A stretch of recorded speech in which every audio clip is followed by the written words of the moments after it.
le prochain intervenant, François Bousquet, qui est rédacteur en chef de la revue Éléments, également écrivain. Je vous remercie de l'accueillir. Merci.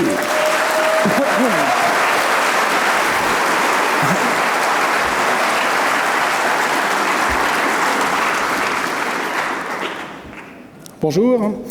Donc le programme, c'est gagner la guerre culturelle. Tout le monde y a été de sa définition du pouvoir. Alors permettez-moi de vous livrer la mienne, d'essayer de dégager le contenu de ce terme, le pouvoir. Je veux parler du vrai pouvoir, du pouvoir au-dessus du pouvoir. Peut-être pourrait-on l'appeler le pouvoir culturel. En tout cas, le pouvoir de parler en chair, de parler sur la montagne, pour soi et pour le monde. Urbi et orbi, pardon. Et peut-être alors ce pouvoir, ce serait la privilégiature, l'apanage de Moïse, de l'autorité morale, de l'autorité religieuse. Il y a un peu de cela dans la leçon inaugurale de Michel Foucault au Collège de France au début des années 70. Et cette leçon inaugurale, Foucault l'a intitulée « L'ordre du discours ». Et il veut dire par là, c'est la procédure par laquelle toutes les sociétés s'efforcent de produire et de contrôler les croyances collectives et les représentations du monde. Et pour Foucault, c'est ça qui fonde la souveraineté. Alors est souverain celui qui dit là est le bien, là est le beau, là est le mal. Quand bien même ce beau est laid, quand bien même ce bien est mal, quand bien même ce vrai est faux. Dit autrement, le vrai pouvoir, c'est la production de la parole autorisée. Dit autrement encore, le vrai pouvoir, c'est la maîtrise du licite et de l'illicite. Et c'est ça qui fonde la sacralité de quelque régime que ce soit, c'est-à-dire la délimitation du périmètre de l'interdit, ce qu'on a le droit de dire et ce qu'on a le droit de ne pas dire.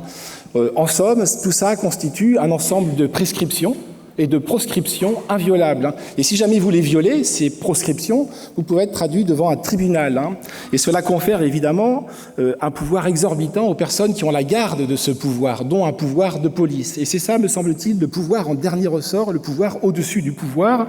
Et il y a là quelque chose de religieux dans cette essence du pouvoir, qui n'est pas sans rappeler dans la théologie médiévale quand le spirituel commandait au temporel et au politique. Rappelez-vous quand la couronne impériale, donc héritière de l'imperium romanum, devait se soumettre à genoux dans la neige à Canossa devant le vicaire du Christ.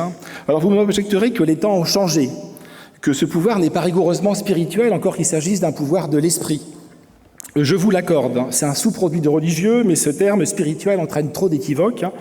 Alors parlons plutôt de pouvoir symbolique ou de pouvoir culturel. Et ce pouvoir culturel commande secrètement tous les autres pouvoirs. Ça veut dire que c'est votre système de valeurs qui constitue le cadre de référence collectif. Et c'est ce que les Américains appellent, dans leur pragmatisme, la fenêtre d'Overton, du nom de son inventeur, Joseph Overton. C'est quoi cette fenêtre d'Overton que vous allez voir apparaître ? Eh bien, imaginez que vous êtes dans une pièce, et dans cette pièce, il y a une seule ouverture, et cette ouverture, c'est une fenêtre. Eh bien, cette fenêtre, qui est au centre, là, cette fenêtre, c'est l'éventail des opinions, des croyances et des idées qui sont socialement acceptables. Tout le reste, c'est-à-dire l'ensemble des opinions, des idées et des croyances qui sont socialement inacceptables, sont rejetées hors du champ de la fenêtre. Mais cette fenêtre a une particularité, elle est montée sur rail. Normalement, elle est à l'horizontale, elle est sur rail, et donc, autrement dit, elle est coulissante, cette fenêtre. Ce qui veut dire que le socialement acceptable et le socialement inacceptable fluctuent avec le temps. Ce qui veut dire qu'une idée qui hier était révoltante peut demain, ou dès aujourd'hui, devenir consensuelle, moyennant un travail de persuasion psychologique. Prenons un exemple, et un exemple qui est prodigieusement suggestif, et que j'emprunte à un blogueur russe qui est particulièrement inspiré. Au passage, j'en profite pour remercier les promotions Iliade, à qui cette intervention est redevable, en particulier la fenêtre d'Overton. Et l'exemple que prend le blogueur russe, c'est le cannibalisme. Comment rendre le cannibalisme socialement acceptable ? Eh bien, c'est assez simple, c'est beaucoup moins compliqué que vous ne pourriez l'imaginer.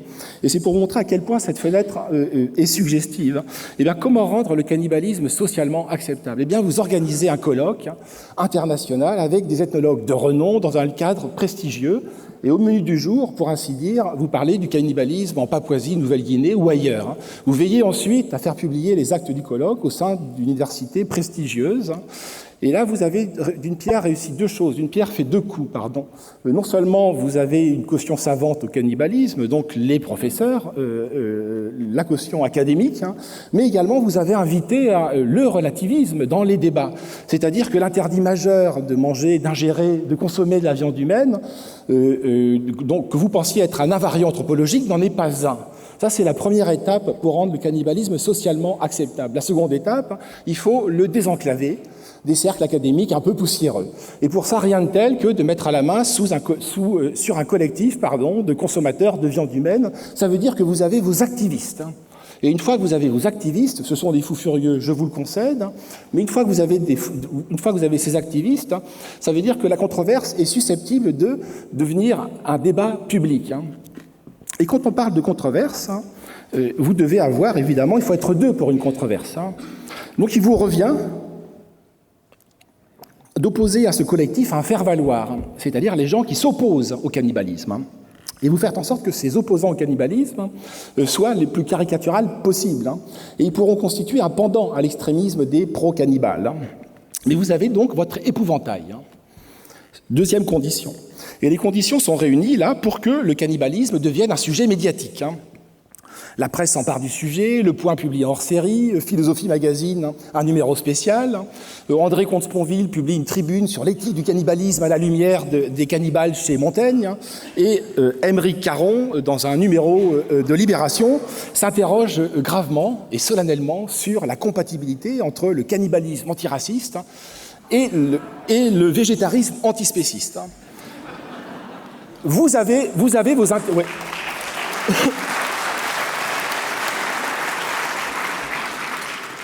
Vous avez vos intellectuels organiques. Le moment est venu de procéder à un travail d'euphémisation lexicale. Vous parvenez à imposer l'idée que le référent cannibale est stigmatisant et dépréciatif, et qu'il convient de le remplacer par un mot plus neutre, par un terme moins connoté, l'anthropophagie pour ne pas la citer. Des audacieux commencent à avancer le concept avant-gardiste d'anthropophilie, l'amour de la viande humaine. Et pendant ce temps, la fenêtre d'Overton continue de coulisser de la droite vers la gauche, au fur et à mesure, au gré que le processus de décriminalisation du cannibalisme s'enclenche. À ce moment-là, il est opportun de ressortir votre épouvantail, les anti-cannibales. Et les anti-cannibales, c'est un groupe repoussoir. Ils éprouvent le navrant et irrépressible besoin de tendre le bras.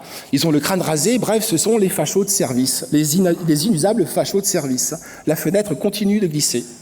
À ce stade, la télévision s'invite dans la partie, avec une avalanche de reportages tendancieux, de débats tronqués. Envoyé spécial ou Capital publie, consacre un grand reportage à la vogue des régimes amincissants à base de protéines humaines à New York. Des scénaristes de télévision en mal d'inspiration glissent dans leur quota diversité entre un commissaire handicapé, un prêtre pédophile et un unijambiste noir multidiscriminé, un transsexuel anthropophage. Et ça tombe bien, puisque une sorte de Conchita Wurst, sensible au cannibalisme, vient remporter le concours de l'Eurovision. Là, c'est banco. Les people s'invitent dans la partie et vous apprenez stupéfait que le Dalai Lama et Georges Clooney sont anthropophiles. Paraît-il, Léonard de Vinci lui-même, et du reste, il y a une corrélation, elle est établie et scientifique, entre les cas de cannibalisme et les niveaux élevés de quotient intellectuel. Enfin bref, à travers un exemple absurde, j'ai essayé de vous montrer, je me répète, j'emprunte l'exemple à un blogueur russe particulièrement inspiré, comment on fait glisser cette fenêtre d'Overton. C'est-à-dire qu'à la fin, le cannibalisme est au cœur de la fenêtre. Il est devenu sexy, pop et tendance. Le législateur s'apprête à le dépénaliser et concomitamment à pénaliser, à pénaliser les anti-cannibales. Donc le trait est forcé, mais c'est en gros la façon dont fonctionne cette fenêtre. Et c'est elle qui fixe le cadre de référence commun, le champ des représentations collectives communément admises. Si c'est vous qui déterminez ce cadre, alors on peut dire que votre vision du monde est prédominante. Si ça n'est pas vous qui le fixez, alors vous êtes dominé. Alors, pour parler de nous-mêmes, nous sommes idéologiquement dominés puisque nous avons été rejetés hors du cadre de la fenêtre. Et la preuve en est, c'est que les trois moyens dont le système use pour nous qualifier, ou plutôt nous disqualifier, sont l'invisibilisation, c'est-à-dire qu'on nous rend invisibles, nous sommes des fantômes sociaux, nous sommes des fantômes politiques néantifiables à souhait. Le deuxième moyen auquel le système recourt est l'infériorisation, c'est-à-dire que nous sommes en gros des abrutis socialement frustrés et sous-scolarisés. C'est la manière dont on dépeint, j'exagère à peine, l'électeur moyen de Marine Le Pen, l'électeur moyen de Donald Trump, sans parler de Trump lui-même. Et le troisième point, c'est la diabolisation, et là c'est inutile, ce n'est pas la peine que je vous fasse un dessin. C'est la raison pour laquelle le combat culturel revêt une telle importance pour nous. Alors ici, il faut s'arrêter un instant sur la figure d'Antonio Gramsci, qui en a été le grand théoricien dans les années 30, qui a été le grand théoricien de ce sport de combat qui est la guerre culturelle. Alors j'entends d'ici les critiques des anciens de la Nouvelle Droite, dont je suis. C'est bon, très bien, il est bien gentil, votre italien paléo-marxiste, mais depuis le temps qu'on nous en parle, c'est un peu l'arlésienne. Et en plus, aujourd'hui, tout le monde, il n'y a pas un parti politique qui ne cite pas Gramsci et la notion de combat culturel. Je vous le concède. Pour autant, ça ne fait pas de Gramsci un lieu commun. Gramsci, c'est beaucoup plus que ce à quoi on le réduit. Surtout pour nous. Pour nous, Gramsci, c'est une fabuleuse ressource intellectuelle. On doit se servir de Gramsci comme la gauche se sert de Carl Schmitt. Autrement dit, c'est un accélérateur d'intelligence. Carl Schmitt nous aide à penser, nous fournit des concepts pour penser notre propre condition historique. Et en plus, en outre, on peut considérer Gramsci comme une prise de guerre, suivant cela le principe de la guérilla, je dis bien de la guérilla culturelle, que je voudrais développer devant vous. Le premier à avoir dérobé à la gauche Gramsci, cette pensée-là, c'est Alain de Benoît, il y a une quarantaine d'années de cela, à la fin des années 70, quand il a posé les jalons d'un gramscisme de droite, ce qu'on appelle d'un mot un peu intimidant, la métapolitique, ou comment créer une majorité idéologique, une majorité culturelle, pour le moment venu, la transformer en majorité politique. Alors il n'y a pas grand-chose à ajouter à ce que de Benoît a dit. C'est limpide à 40 ans de distance, mais il y a un problème, et Alain de Benoît en a eu conscience assez tôt, c'est la mise en œuvre pratique de ce concept d'hégémonie culturelle. Quelle modalité pratique pour quel résultat effectif? C'est toute la question, car vous admettrez qu'à 40 ans de distance, le bilan du combat culturel est pour le moins contrasté. Les raisons à cela ne manquent pas. On n'a pas le temps ici de s'y attarder, mais disons, sans céder à un excès de sévérité, qu'on a longtemps traité par-dessus la jambe, cette question du combat culturel. Et ça fait seulement depuis une douzaine d'années qu'on en a fait un objectif, pour le coup réel, avec des réussites nombreuses et incontestables. Mais 12 ans, c'est très court, puisque le combat culturel présuppose, c'est de nous plonge dans la longue durée, en particulier la longue durée des cycles idéologiques. Au fond, c'est comme s'il nous fallait ouvrir un nouveau chapitre de la guerre de 100 ans. Or, nous ne disposons pas d'autant de temps pour décoloniser l'Europe. On dispose tout au plus d'une génération, soit 25 ans. Et on ne peut pas non plus écarter une objection de fond à cette notion, à la primauté, du combat culturel. Et en quoi consiste cette objection? C'est la question suivante. Les idées mènent-elles le monde? Si les idées menaient le monde, on vivrait dans une république assez austère et assez ennuyeuse, la république des philosophes, qui trouverait grâce qu'aux yeux de Platon et de quelques autres philosophes. Vous admettrez que ça n'est pas le cas. Ça ne remet pas en cause la notion de combat culturel. Mais postulons que le combat culturel est une condition nécessaire à la prise et à la conservation du pouvoir, nécessaire mais non suffisante. Pourquoi? Parce que la guerre culturelle présuppose la doctrine du citoyen omnipotent, pour reprendre une formule de l'américain Walter Lippmann, qui est l'anti-Gramsci, lui, puisque c'est le théoricien des minorités intelligentes. Et de fait, ce citoyen omnipotent, omniscient, tout-puissant, multiconnaissant, est un vœu pieux. À la place, notre monde est plutôt dominé par ce qu'on appelle la loi des reins de l'oligarchie, qui est une loi qui veut que dans quelque régime que ce soit, autocratie ou démocratie, à la fin, c'est toujours une minorité qui gouverne. Alors, ces réserves, nonobstant ces réserves d'usage à l'égard de la théorie de la guerre culturelle, son tableau de chasse est impressionnant.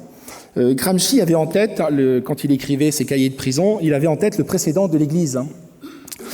Même si l'Église n'aspirait pas à la domination politique. Mais enfin, c'est l'exemple illimitable pour lui, puisque l'Église est devenue hégémoniquement dominante à la fin du monde antique.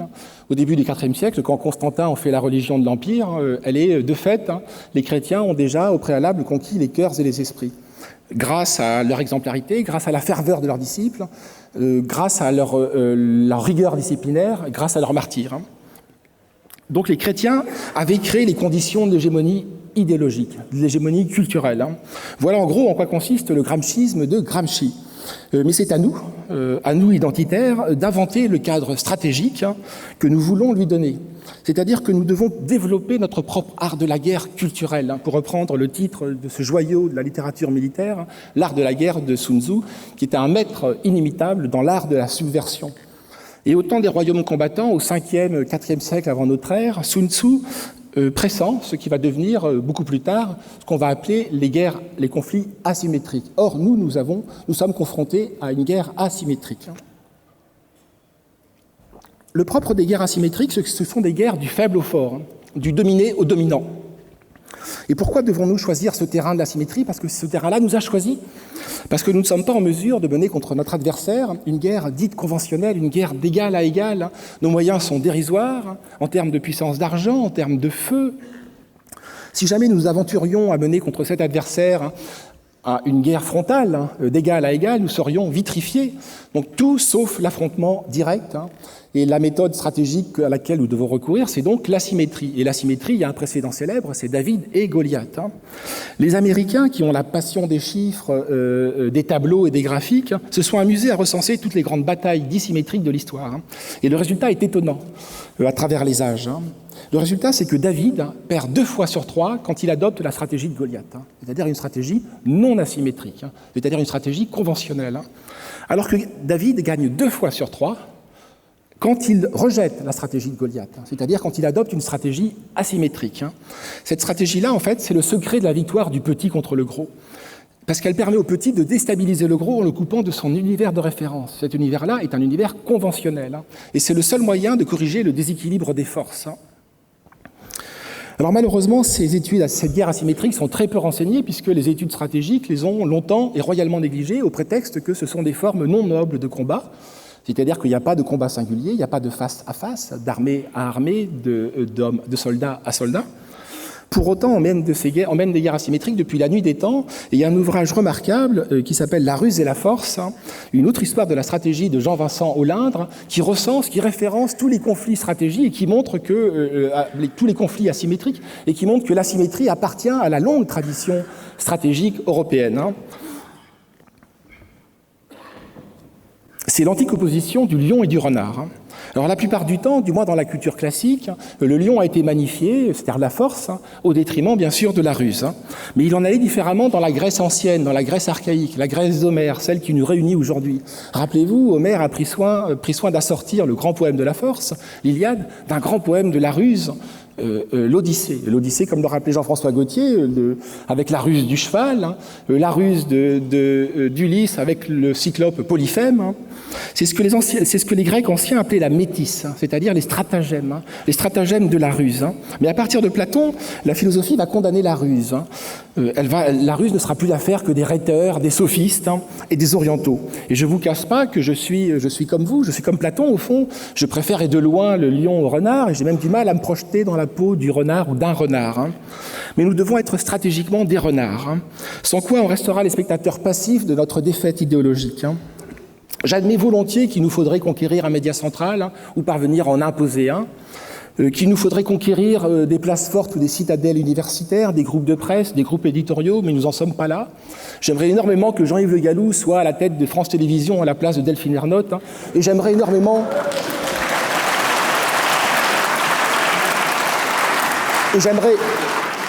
Et de même, je voudrais que Alain de Benoît ait une chaire au Collège de France à la place de Patrick Boucheron, mais convenons-en, ça n'est pas le cas. Disant cela, ça ne va pas nous empêcher, dès qu'il y a une brèche dans un média central, de s'y engouffrer. Mais moi, pour ce qui me concerne, je reste gramscien sur ce point. Nous devons travailler à créer une contre-société, une contre-culture, une société parallèle, privilégier tout le temps les stratégies de contournement, de sabotage, qui sont le propre de la guerre asymétrique. Rappelez-vous, les idées des Lumières se sont diffusées via les gazettes et les salons, les idées de la Révolution via les clubs et les sociétés de pensée étudiées par Augustin Cochin. Dès qu'il y a un changement de paradigme idéologique, apparaît un nouveau médium, apparaît un nouveau support. Et pour nous, d'ores et déjà, c'est les réseaux sociaux, avec des réussites mondiales. Et je pense à l'armée des trolls de Trump. C'est pas l'armée des trolls de Trump qui a fait l'élection de Trump, il ne faut pas renverser les rôles, c'est l'Amérique périphérique. Pour autant, elle y a contribué en saturant les réseaux sociaux. Et ce type d'affrontement asymétrique a un nom. Et ce nom, c'est la guérilla. Voilà vraiment notre théâtre d'opération. Notre théâtre d'opération, c'est la guérilla. Nous devons être des guérilleros intellectuels, des partisans intellectuels. La formule n'est pas de moi, elle est de Carl Schmitt, qui aura été le grand théoricien et le grand chantre de la théorie du partisan. Et quelles sont les caractéristiques de ce partisan? Eh bien, c'est la mobilité, c'est le harcèlement, c'est la furtivité, c'est la guerre d'usure, c'est la subversion, c'est l'inventivité, c'est surtout l'inventivité. Nous devons nous distinguer par notre capacité à inventer et à diffuser une contre-culture, à nous constituer en avant-garde, sans négliger aucun champ de la culture. Ça, c'est l'autre leçon de Gramsci. Gramsci s'est passionné pour le folklore, pour la culture populaire, pour le roman feuilleton, pour les fiancés de Manzoni, quoi. C'est-à-dire que rien, l'hégémonie passe par tous ces canaux, rien ne doit échapper à notre curiosité. Et aujourd'hui, ces médias populaires, c'est la bande dessinée, c'est les réseaux sociaux, c'est la vidéo. Autant de champs culturels qu'il nous faut investir. Le but, c'est diffuser partout, et par tous les moyens, notre système de valeurs et de références. En vérité, la symétrie est un conflit pour la légitimité, puisqu'on ne reconnaît pas les lois tacites de l'adversaire. Non seulement on veut renverser l'équilibre des forces, mais on veut surtout, et plus encore, renverser l'équilibre des normes. Ce qu'on veut, c'est subvertir les normes dominantes. Ce que les Américains appellent le culture jamming, littéralement le brouillage culturel, littéralement le sabotage, j'y reviens, le sabotage culturel ou le détournement culturel. Autrement dit, subvertir les médias centraux en recourant à leurs codes, en recourant à leurs techniques, mais pour les retourner contre eux. Et on retombe toujours sur les mêmes mots puisque les Américains parlent de guérilla sémiotique. Un exemple, F de souche. Un exemple, les bobards. Un exemple, ce que nous efforçons de faire à Éléments depuis 5 à 10 ans. Et il nous faudrait tout cela puissance 10, puissance 50. L'asymétrie, c'est surtout la grande leçon que nous a administrée notre adversaire. Et je veux parler des minorités qui sont aujourd'hui dominantes dans le champ des représentations. Comment les minorités ont procédé en 40-50 ans pour prendre le pouvoir? Eh bien, elles ont multiplié les luttes transversales à partir des années 1960-1970. Elles ont donc mené une véritable guerre asymétrique, du faible au fort, ou pour ce qui les concerne, du minoritaire au majoritaire.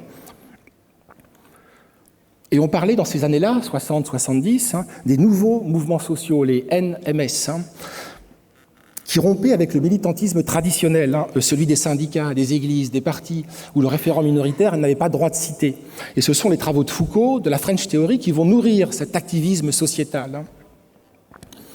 Et remarquez que ça a débouché sur une dynamique formidable, parce que tous les mouvements sociétaux, féministes, homosexuels, écologistes, antiracistes, je pense aussi au mouvement des sans papier, sans logement, procèdent de ce nouveau champ d'activisme sociétal.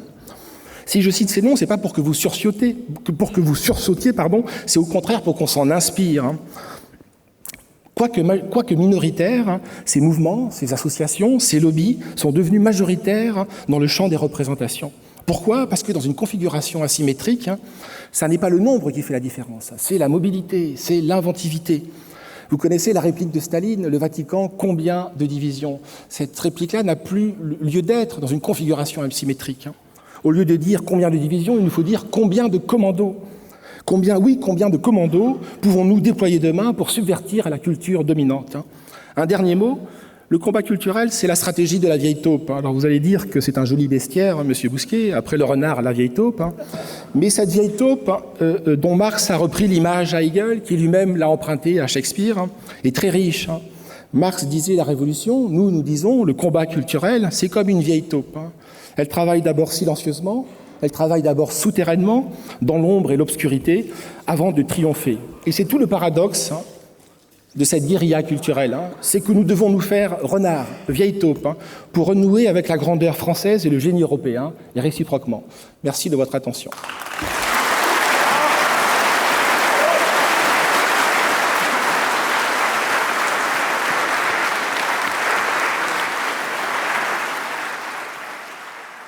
Merci François.